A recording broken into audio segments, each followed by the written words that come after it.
lalabs, for today's video, samahan nyo muna ako dito sa ganapan, dito sa aming tindahan. So, ito nga guys, may bagong project nga si Anthony, kaya ito ay busy sila sa pagkakat ng metal blade. Ayan. So, alam niyo na may mga naiisip siyang gawin and gusto niya siya talaga yung gagawa. Kaya naman nung sinukat niya na to ay ipinakat niya muna dahil pagod pa at kakain muna kami. At pagkakain nga namin ito, umakyat kami ulit sa taas at ayan na, siya na ang nag-ano niyan sa machine para mapakinis yung nakat nga. O, diba? Ganon talaga guys. Pagka yan may naisip na gagawin, talagang hindi niya yung tatantanan hanggat sa di mabuo. Ganon. So, kailangan makompleto niya lahat ng materyales kasi kung hindi talaga siya titigil, hindi siya mapakali.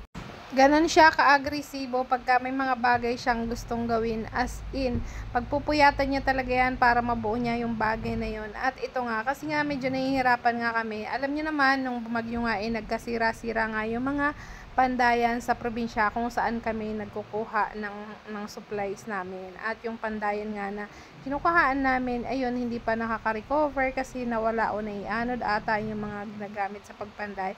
Kaya naman ito, sabi niya, siya na lang muna gagawa nito kasi marunong naman daw siya. At ginawa na nga lang, since wala rin nga kaming ibang materialis, ginawa niya ay mano-mano rin talaga yung paggawa. Ang gamit nga lamang ay grinder at saka syempre itong machine na ginagamit namin. O diba? Pero ayan na, ang ganda ng pakagawa nito guys. And hindi ko na nga rin na video yung pagsubo nito.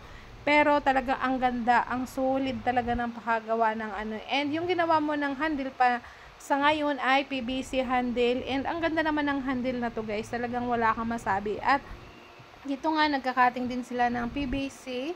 Kasi sabi ko nga sa inyo, yan ang gagawin ngang handle ng ginagawang chopping knife. And syempre, ayun, gumawa rin siya ng karit or sikil. Kaso, wala kaming materials pa or yung pang-handle dito. Pero, kinabukasan naghanap nga kami at yun nga, na mayroon naman kaming nahanap. O, diba?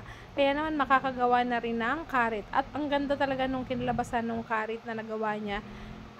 Yun nga lang, medyo mas malaki nga lang talaga dun sa pambenta namin. Kasi yung pambenta namin, dalawang sukat, small and big yun. Tapos yung nagawa niya, mas malaki dun sa dalawa. So, syempre, since mas malaki nga yun guys, and mas maan din yung materials na gamit, syempre mataas ng konti yung presyo. Pero worth it naman talaga kasi gawa nung, ang ganda ng quality nung pakagawa. And ito na nga yung malapit nang matapos na product na chopping knife. O diba, ang ganda ng pakagawa niyan guys, napakapulido. At saka yung pakasubo ng chopping knife na yan, ang ganda talaga. And mayroon nga agad na bili nito guys. Kapag kagawa lang, ginawa, tapos kinabukasan din-display na. Ayun, yung bumili, ayan, kita niya yung quality ng paggawa at binili niya. Wala nang tawad-tawad. Pag sabing ganito yung presyo, bayad agad.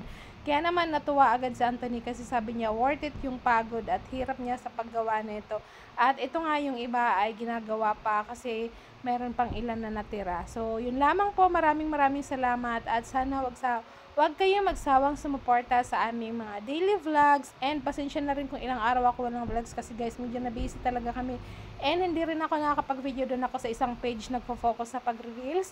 So, like and share na lang po and don't forget to follow. Maraming salamat sa inyo. And ilalagay ko rin guys sa comment section yung aming business page para naman updated din kayo sa mga kaganapan sa aming tindahan kasi doon ako mas madalas mag-upload. So, maraming salamat po sa inyo.